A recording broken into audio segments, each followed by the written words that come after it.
Before we hit the road on today's discussion, I want to express our sincere gratitude to our sponsors. Without their support, this podcast wouldn't be possible. A big shout out to our sponsors that are advocate members: DHL, Louisville Paving, KKW, Fusion Now, Gordon Food Service, Midwest Carriers, Usher Transport, and Cook Trucking. Without your support, we wouldn't be where we're at today. So buckle up. Let's get ready for an insightful journey into all things next gen trucking, your road to the future.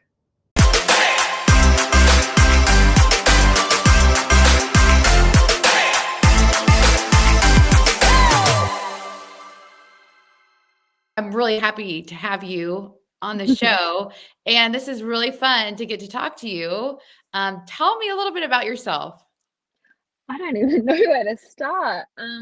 Well, it's been an honor to have you guys reach out to me in the first place, and to get recognized for what I'm trying to do over here. But yeah, I am a truck driver in Australia, and I'm 33, nearly 34, and I've been driving, I think, professionally for about 8 years. I think it should be about that now.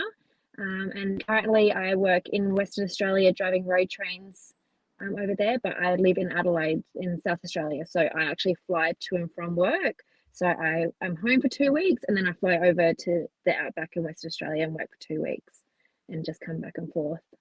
That's incredible. So how long's your flight over there? So from Adelaide to Perth is around 3.5 hours. I've only just started doing, I think it's 3 hours, and then it's an hour and a half flight into the outback. Wow. Okay. Yeah.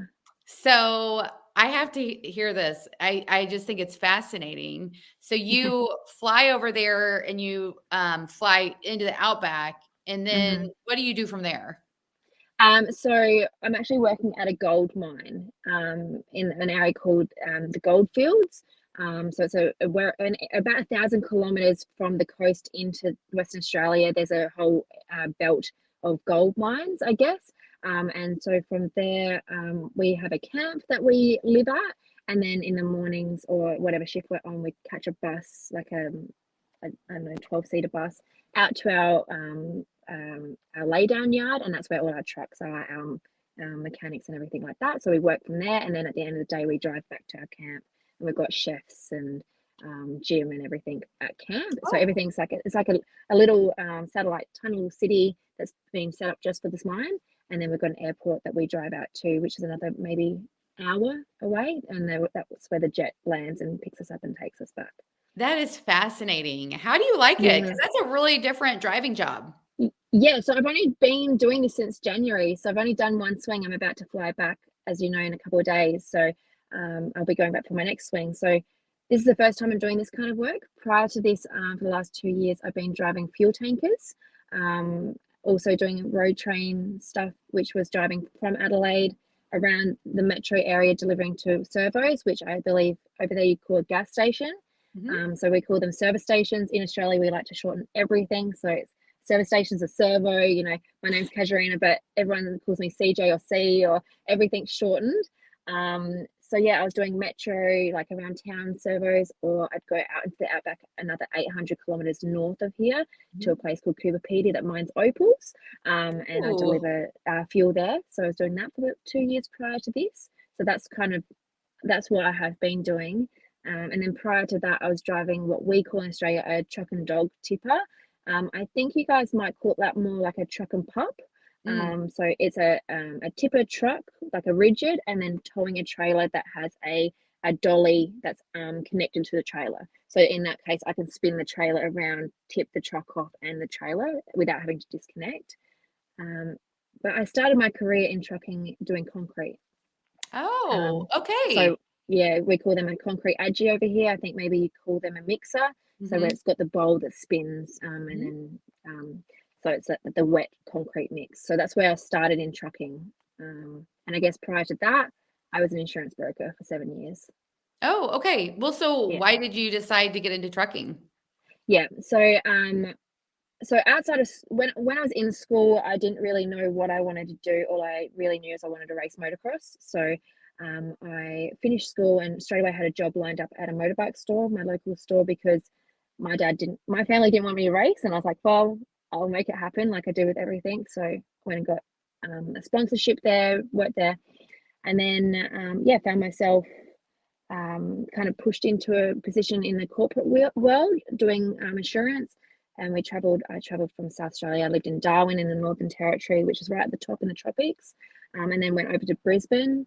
And then I was just like, found myself really staring out of the window. Although I was good at my job, I felt very suffocated and miserable being stuck in the office. And I think there's a lot to be said about like just kind of listening to that a bit. And I found myself just staring out the window at the trucks driving past, and I was like, man, I'm so jealous. Like they're out there, like out and about. I'm stuck here. I've got managers looking over my shoulders, constantly like just being micromanaged all the time. Like no disrespect to anyone in that world, and I'm still friends with people in that world. It just didn't suit my brain. And I've come to realize now that we think I'm on the spectrum of ADHD. So being confined and having to just do mundane tasks is very hard for me. I'm always I'm now thriving a lot more because I can do a lot of things at once. And so my dad's a truck driver, and he was driving back here in Adelaide, and my sister actually started working with him for the same company. And she rang me, and I was always wanting updates from her, like send me the photos, and I'd get so jealous that she was out on site and talking to people and stopping at cafes and getting coffee on the way, where I had to like ask permission to leave my desk, and and then she goes, Casuarina, like move home, come drive trucks with me. And she goes, I'm earning more money than you and I'm in a truck. But yeah, so Jasmine really encouraged, she's 4 years younger than me, and she really encouraged me. So I then I packed up my house. I'd left an abusive relationship, so I'd stayed in there for 6 months, and she's like, look, there's nothing there for you now, how about you come home? And so I was like, sure. I've always I already had my truck license, which I had gone and sat years before, when I lived in Darwin. And back then, the boyfriend that I was with gave me so much grief about wanting to get my truck license. Like, why would you do that? You're never going to use this license. Being a truck driver is a dead end job. You're not going to go anywhere if you do that. You got a corporate career. But deep down, as I said, I always want to be able to help someone out. So I never want to be in a position where someone's like, oh shit, can you just jump in that truck, and me be like, oh, I don't have my license, sorry. So that was my mentality back then. I think subconsciously I probably knew that one day I wanted to drive. So I had my HR license already. So I packed my house up in Brisbane, made the 2,500 kilometer journey back to South Australia. Wow. And started driving concrete edges. So, and instantly loved it. I loved the fact that I was out and about, that I got to meet new people every day. I was meeting concreters, I was making friends on site, I was stopping and getting a pie and a coffee on the way back to the yard, and just that freedom. And the money, like having financial freedom for the first time ever, because prior to that I was really just living week to week. But it is a bit of a story. So I came home with the intention of moving to Canada. So I was only going to be home for a couple of months before I went. So it was a way of me saving some money up. But then I really started to enjoy it. So I was like, I had 1 year to get to Canada before my visa expired. So I stayed for 7 months, got my dog all settled at home, and my workplace was really great. They put me as a permanent casual. So I was able to go to Canada, but remain an employee there. So I went over to Canada and worked for a couple of years, but within that time I did pop back for Christmas, straight away in the truck the next day after I landed, worked for another 7 weeks, saved a few more $1,000, went back to Canada, and it had a bit of money. So whereas if I stayed in corporate, I probably would have lost my job. I wouldn't have been able to save for my trip. I wouldn't have been able to get quick money. And it's not a job that you can just jump back into a driver's seat. You would have had to get retrained and have a position available, where trucking, there's always jobs available. If you are qualified, you'll always find work. And I find that very comforting to know that. But, absolutely. I went off on a big tangent there. Sorry. No, I love it. And so our culture in America is you got to go to college to be successful. Is that the same there? Yeah, so we don't have college as such, and there's not so much pressure. From what I can understand, like there's a lot of pressure. It's a big financial burden on your youth to go to college, right? Mhm. In Australia, our government does really support us going to university. So it's more so from high school, you go into university courses, which then you get a degree and you go on. And yeah, there's a lot of pressure. But I was very lucky. I went to a very special high school. It was an agricultural high school, but we specialize in technology like wood, metal, CAD design, and all of that. And then we had the farming aspect in that. So I had a teacher that was really great, and he picked up that I wouldn't have finished high school because I had no aspirations whatsoever to go to university. Mm. And so he put me through some vocational studies. So I got to do some TAFE courses, which gave me like a qualification in hospitality. So I did like learn how to bartend and waitress and all that. And I did a certificate in agriculture as well. So that got me my certificate of education, which was really cool. But I didn't do any subjects that got me into a university pathway. But I would never have finished a university course, right? And Mm. I know so many people that got pressured to go into a university straight from high school, but they've never used their course, and they're left Mhm. with like tens of thousands of dollars in HECS debt, which is Mhm. like you do need to pay it back to the government eventually once you earn a certain amount of money. So I think in America, I think you need to pay a lot of your fees up front, but in Australia, our government subsidizes it and like they cover it, and then you pay it back once you start earning over like I don't know, I'll say $50,000 a year or something. You start drip feeding it through your salary. But yeah, there is a lot of pressure, but I don't think as much as what you guys have. I think we're starting to be a bit more open minded of like there's TAFE courses or different apprenticeships are really pushed here, which is Okay. really great. So like the naughty boys in class who can't concentrate, they're not quite normally really good with their hands or like into cars. So um, a lot of them will get apprenticeships. So it's really good. Like I think from the age of 15 or 16, you can get an apprenticeship. So you drop out of school, but you start going and doing. You have a job, and then they pay you a lower wage, but you do study at the same time. And then by the end of that 4 years, you're a carpenter, a plumber, and that. So in Australia, I think we realize that it's beneficial to have a trade. Mhm. Yeah. Um, yeah. And it's interesting because I went to my 10-year school reunion many years ago before I moved to Canada. And I caught up with heaps of friends who had a degree, a double degree, very, very educated. I earned more money than them. I had had a life, and they had just been studying and they were still living at home. They couldn't even get a loan to get a car, Oh. because, and they just couldn't get work. And I was like, it was a moment of being like, I'm so glad I listened to myself because if I hadn't have listened to myself, um, I would be in the same position as them.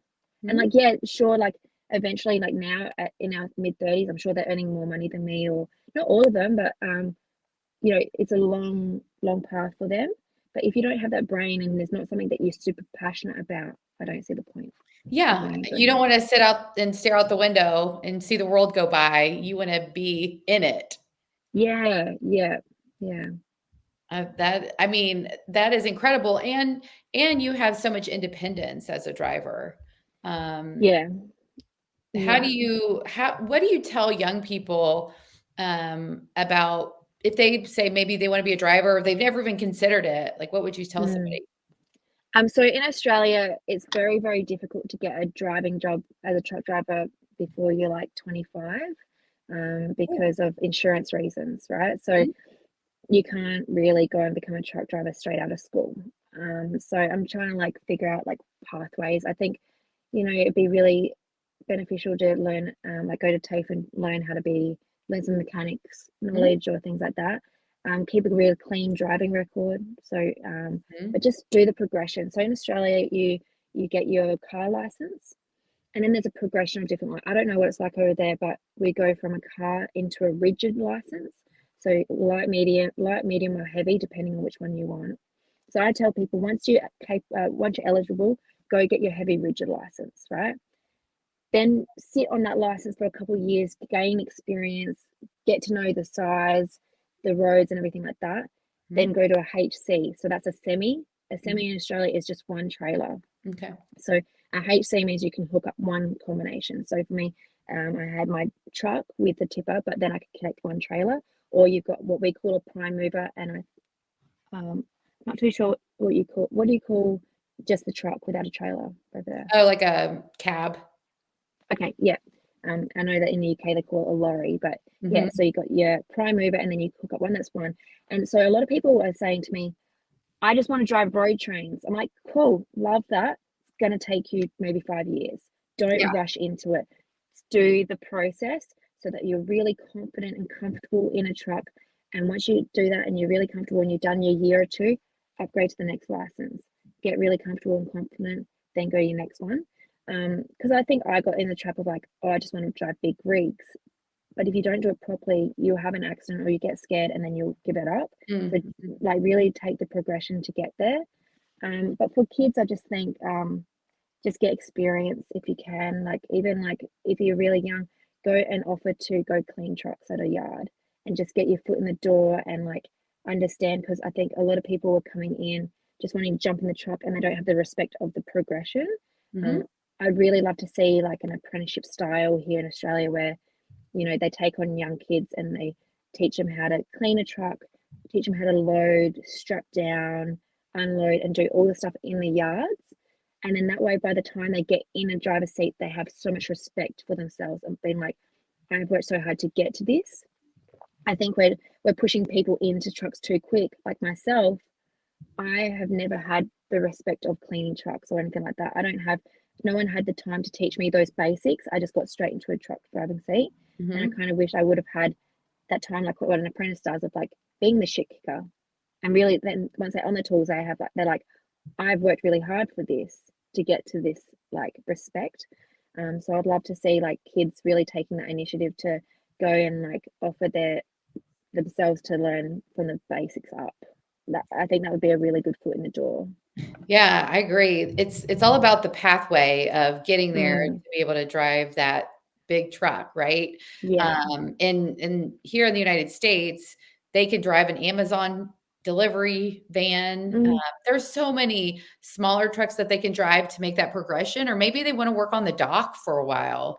But you're right, just different jobs around a truck, mm, or maybe driving a smaller truck, or maybe in a yard, just moving trailers around. But that yeah. experience, in the United States, you can get your CDL at 18, but you can only drive intrastate. So you can only drive within your little state, and it really it hinders a lot of things. But it's also insurance, right? Mm, Unless you're self-insured or with a very safety focused carrier in a special program, you're not necessarily going to be able to drive when you're 18. yeah, right.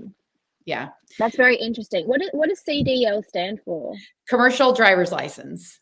Ah, right. And is that limited to how much tonnage you can, like once you get a CDL, is there certain progressions within that, like of weights that you can carry? Yeah. So a class A license is, I want to say, 65,000 pounds. A class B is 32,000 pounds, and in between that to up to Right. 65. And then class A, and then class C is just your normal car. Right. So there are a few classes within that you need to do a progression. You don't even have to do a progression because you could Oh, just wow. drive and get your class A license and start driving a big truck. Now, hopefully companies are going to put you through that apprenticeship program and have, give you mentor. But Mm, like a ready mix truck here is a class B truck. okay. So Yeah, it's very interesting. It's very, very interesting seeing the difference because when I was living in Canada, I was in Alberta and asked to change my license over, and they gave me my truck license, but then they called me and revoked it and said, actually, we need you to sit an air brakes course in order for us to give you a truck license. I was like, air brakes? What do you mean air brakes course? And they're like, you're telling us you're a truck driver and you don't know what an air brakes course is? But in Australia, that's just what our license is. That's all our trucks are air brakes. So okay. the course that we do, like how we learn, that's everything's air brakes. So there's no like and that's very interesting coming from different countries of like how there's different terminology and courses and stuff like that. Yeah. Yeah. So that is interesting. I love some of the words that you're using. And so there, it's kind of there, like here, when you graduate high school, and if you want to be a professional driver, you might figure out a way to do it, or you might figure out that career path where you're working in the yard and driving a smaller truck and getting that experience. And that's what we recommend for young people and for employers. Help cultivate the next generation and bring them into your workforce, so they're not going into other fields, right? You are doing a campaign, We All Need Space campaign. Oh Tell me yeah, a little bit yeah. about that. So in Australia, we're regulated by the National Heavy Vehicle Regulator, and they have all the weigh bridges open. They check to make sure everyone's following the rules and all that. Um, so they actually approached me and asked if I'd like to be part of this campaign. I was like, tell me more, you know. And basically, they're wanting to create awareness for the everyday driver, just about how much space we need, trying to educate them on what our blind spots are, and things like that. So they noticed that off my own back, I've been doing little videos trying to explain I want to bridge the gap between truck drivers and car drivers, because there's always like it's the same like cyclists or motorcyclists. Everyone's like wants to compete, like battle against each other. But we're all on the road together, so we all need to work together to keep each other safe. And so, biggest thing for me driving in like these, I drive triple road trains and stuff that are very long, and I see people doing really risky behavior, like trying to overtake me where it's not safe. And I was like, why are they just not calling me up? And then I realized that they actually got one here. Oh, it's had some stuff, but this is like a CB radio, right? And I carry it in my car at all times. And I was trying to explain, I was like, why do people just not carry one of these? So if you turn this onto channel 40, you can communicate with any truck on the highway and just be like, hey, can I get around? And I'll be like, yeah, no worries. And so as soon as you start opening up positive communication, like everyone feels good, right? Yeah. And so they were like, would you be willing to kind of do a couple of videos for us for this campaign? And I was like, absolutely, what an honor. So I focused on explaining how to get around an oversized, like if you see an oversized load approaching you, how you can communicate with them or listen out for their radios, because they're going to have what we call a pilot car at the front and back, explaining, hey, like we've got a 5-meter coming approach, please pull over to the side of the road. I also explained what a blind spot is. So I tried in my own way to show what a blind spot is. And then the other one was just the fact that of how heavy we are and how much room we need to pull up. And I was in that campaign with a few other people. We had another truck driver who's quite famous from Outback Truckers, and he's a mentor of mine. We had an athlete, a comedian, and a country music star, just trying to spread the awareness to everyone, just to have respect for each other as well. And it went really well. It was like received really well, and I feel very honored to have had that. And I really hope we can do more of this. Yeah. And maybe make it more like so we did it through social media. Yeah. That's what I was going to ask. So it was a social media campaign? Yes, yeah. It would be really great to see this rolled out, even though TV is not such a big thing, but into that area as well. But this was mainly social media, just trying to like get the word out, because a lot of young people and that just on social media, they don't necessarily have live to air TV anymore. So yeah, it's a really good step in the right direction, because a lot of people who've never been in a truck would just never know about our blind spots. Right. And they get very upset with us if we hit them. And it's like, I don't know you're there. The very first video I ever did about a blind spot, I got trolled like you wouldn't believe. People Really? calling for me to get fired. This chick's too short. She's a danger to society. She shouldn't be on the road. Like all this negative stuff, right? And at the time, it really ruined me. I nearly pulled everything. I was like, what am I even doing online? Like, what's the point? But then I had people call me and they're like, you've got to keep doing this, because this is the information we need out there. So I've learned to change my language. I don't make it about me. It's not like, oh, this is what I can see. It's like, this is what truck drivers can see. And I try to eliminate me from the situation. But yeah, like blind spots are a big thing here. And like people are like, oh, you shouldn't have bonnets. It's like, well, actually, I feel safer with a bonnet. And which I think maybe you call a hood, like Oh, yeah. your truck. Yeah. Yeah. Yeah. I'm Most trying of to our think back. trucks over here have hoods, so Yeah. So, and there's but then not in very the many that don't. yeah, but then in the UK and Europe, they're all cab overs because their Right. streets are so small, so they can't have a bonnet. So yeah, I'm just trying to like think back to my time in Canada of like terminology. Just, Uh-huh. but Yeah. but yeah, so no, that campaign was I was very honored to be part of that. Yeah, that's awesome. So, Mm. you being a spokeswoman for trucking, and how do you feel being a young woman representing trucking as a profession? Um, I never thought I'd be in this position. This was Mhm. never my intention. It's just over the last year kind of developed. But I feel very honored. Um, and I know that I have a lot of, I need to make sure that I use this platform and the reach I have for really positive and good because, yeah, I'm just trying to really nurture it at the moment. But I just love meeting people and I love the messages I get weekly from people saying, um, hey, I've never really messaged anyone, but I just want to let you know that you've inspired me to get my truck license, or you've inspired me to leave a job that I'm miserable in, and you've shown me that it's possible. And you know, none of my stuff that I post is, um, I don't plan things. I don't. It's not like I have a strategy or anything like that. It's just Mhm. one day I'll be driving and I'm like, oh, this would be a really, and I just set my GoPro up, film it, and I post it the same day. Like people are like, oh, what's your like post? Like, how often do you post? I'm like, I don't have any plan. It's very genuine, authentic. If I'm not inspired, I'm not posting. I'm Mhm. not scheduling anything. It's just like if I see some, if I have an encounter, I'm like, oh, actually, this caravan, I'll quickly turn my GoPro on. Maybe we'll have a good encounter. If it's a good Yeah. encounter, when I finish my end of my day, I edit and post it the same day. You know, like there's no for like I don't overcomplicate it. Yeah. Yeah. So it's not like I came into this being like I want to be a spokesperson. I want to be this well-known person. It's just something that's organically grown, and I think the reason it has is because I've kept true to who I am. But when I get those messages from men, women, young, old, I get messages from people in their 50s, men who are like, you know, I've owned my own business. I'm just over it. I've sold it. I'm going to go trucking because you've shown me, inspired me. But then I've got young women who they're also getting into it. So when I get messages like that and I get photos of people like, hey, I just got my license. Hey, look, this is my first truck I'm driving. Or a year later, hey, CJ, I'm upgrading my license now. Or photos with there's one guy who I spoke voice noted the whole process with him at the beginning, and he sent me a photo of him and his daughter. His daughter got to come to work with him, and he was staying so proud in front of his truck with his daughter. I'm like, you know what, like that is so cool.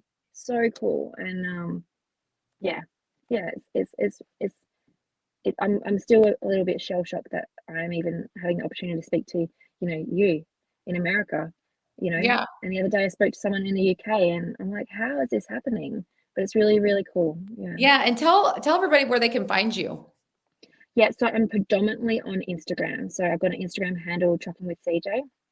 I post on there mainly because I've got a beautiful, nurturing community that has grown organically where people really feel like they're part of something.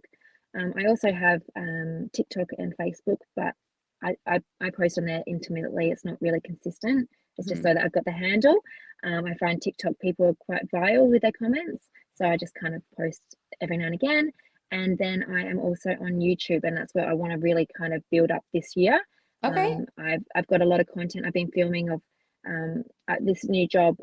Um, I've really made myself vulnerable and put myself out there to learn a new skill. So, learning a road ranger gearbox is something I've been very nervous about. It's an 18-speed gearbox with Mm. splitters and stuff like that. Although I've been trained in it 10 years ago, I haven't had an opportunity to get fluid in it since. So I have set a GoPro up every single time I sat in a seat for 2 weeks and shown the progression of the vulnerability of being nervous, not really knowing if I'm going to do it. And then within 2 weeks, I was fluent by myself. So that's Awesome. the kind of stuff I want to put on YouTube is like those really like vulnerable like lessons I want to be able to teach a bit more and Mhm. through my own learning journey, bring people along and do more of those longer videos. Um, but yeah, that's the plan this year is kind of start getting brave enough to post on YouTube.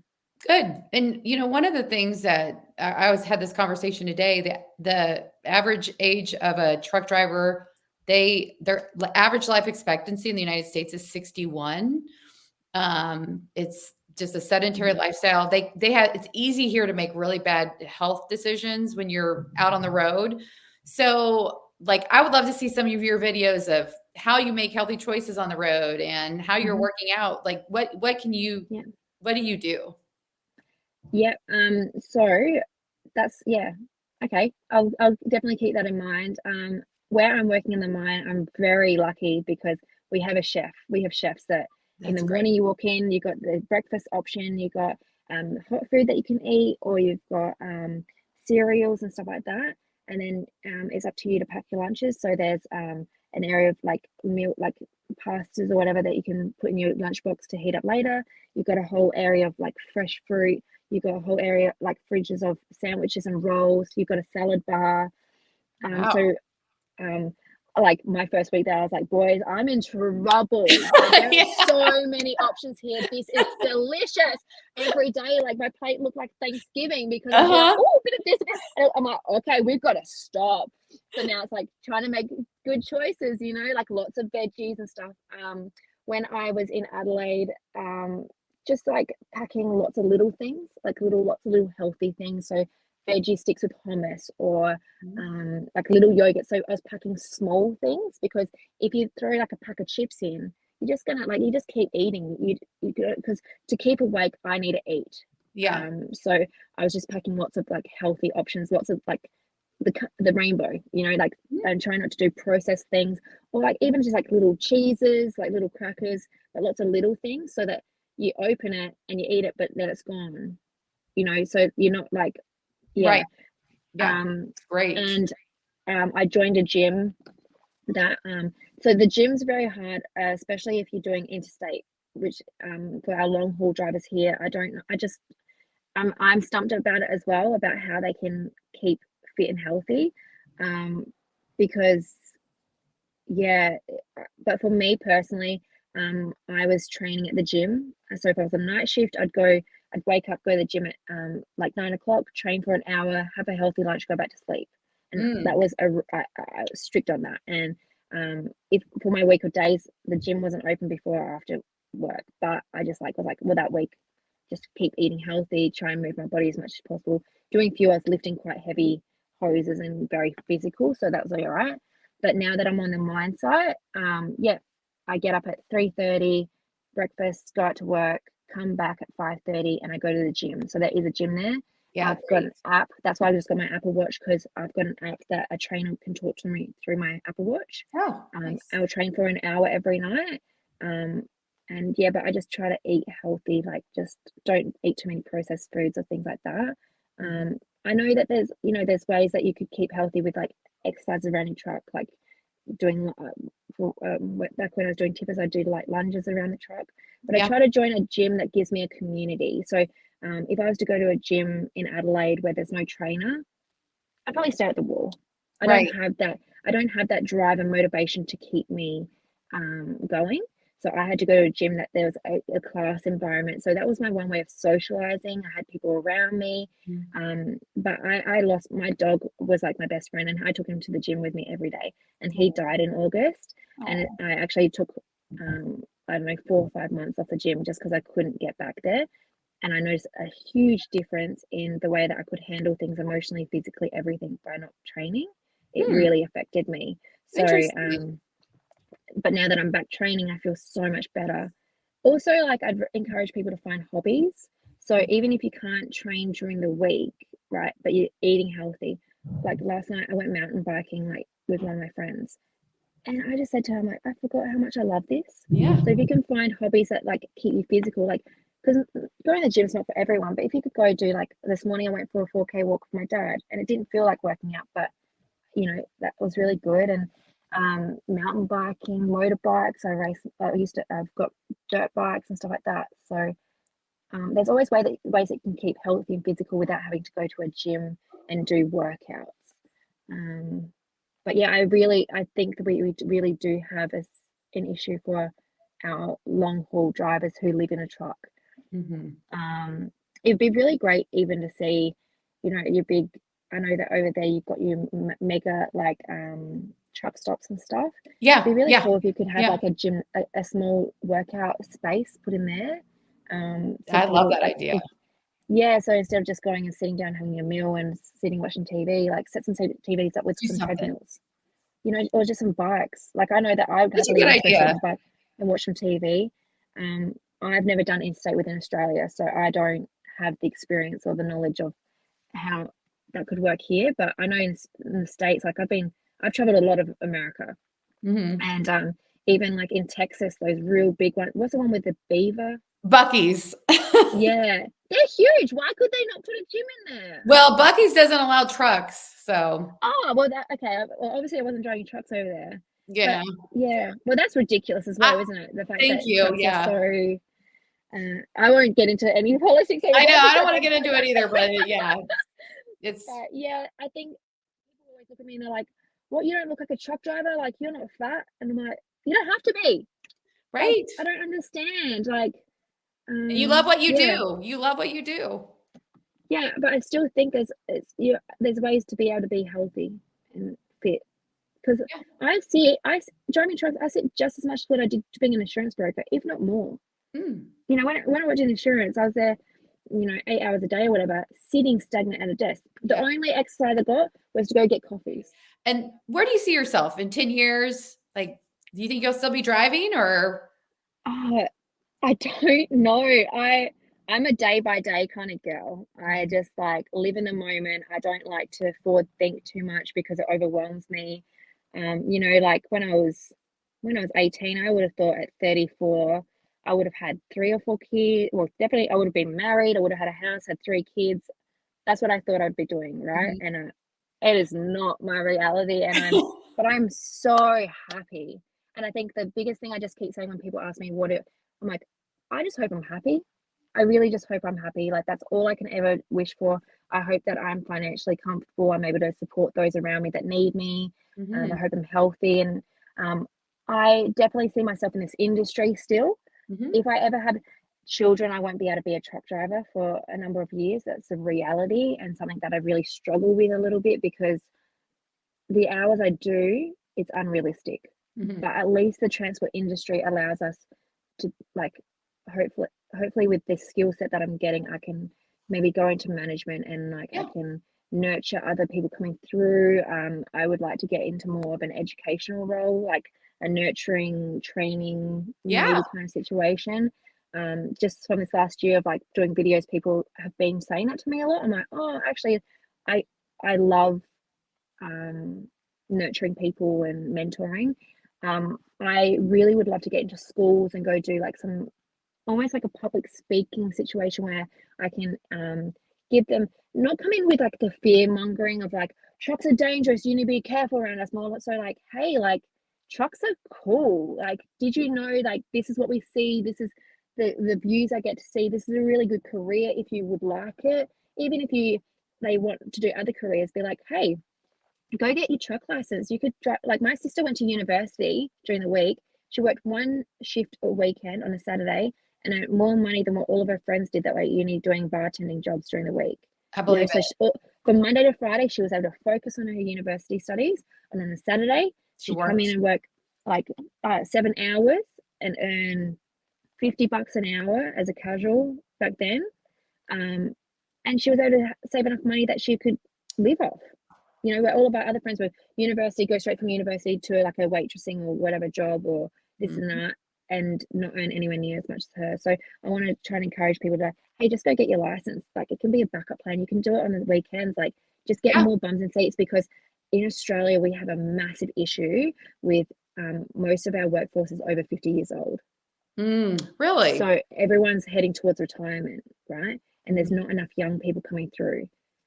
So we need to try and figure out like how can we show people that it's a career option, Mhm. because there are so many jobs out there, Yeah, so in many trucking, jobs. right. Mhm. Yeah, I mean, yeah, it's same in the yeah. United States. We're so many drivers short. I think it's Mm, like 64,000 today.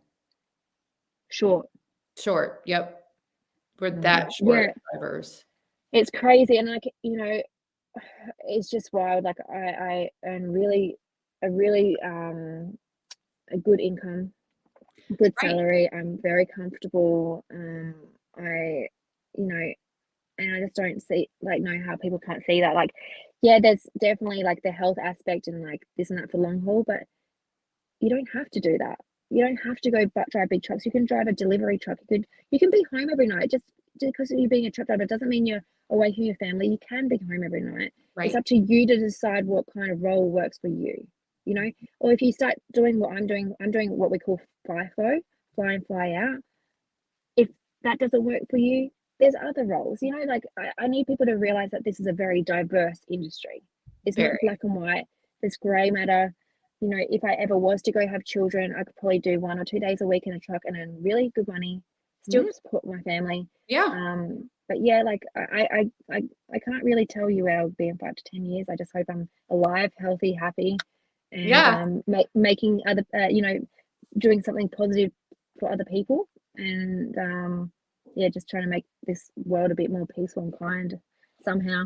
Well, I definitely foresee that for your future. So, Thank you. I really appreciate you taking the time and, Thanks. I think we're 15 hours apart. So, Yeah, it's 10:40 a.m. here, and yeah. been when I started this conversation, it was nice and cool in the car, and now I am like my face is so red because the car is overheating, Oh, and we're very no. in Australia, like it's summer here, so it's Okay. Yeah. And yeah, we're in yeah, the winter. It's winter here. yeah, it's wild the difference, but I'd love to get back over to the States and come and I don't know, have a look around again and maybe like bring my trucking into that a little bit, maybe, yeah, Absolutely. When link you up with do you that, guys. you contact me. We'll get you connected. Yeah, yeah, it'd be great because it just I want people to know this is a global job as well. You know, you could take this anywhere if you wanted to. Absolutely. Absolutely. Mm, Well, no, it was well, a pleasure meeting you, yeah. CJ. Thank Uh, you. Thank you, Lindsay, for your time. I really appreciate it. I appreciate you. It was great to meet you, and hopefully I'll get to see you in the United States soon. Yeah, Or that'd maybe be I'll come to cool. Australia. I'd like to do that too. Yeah, welcome to come over anytime.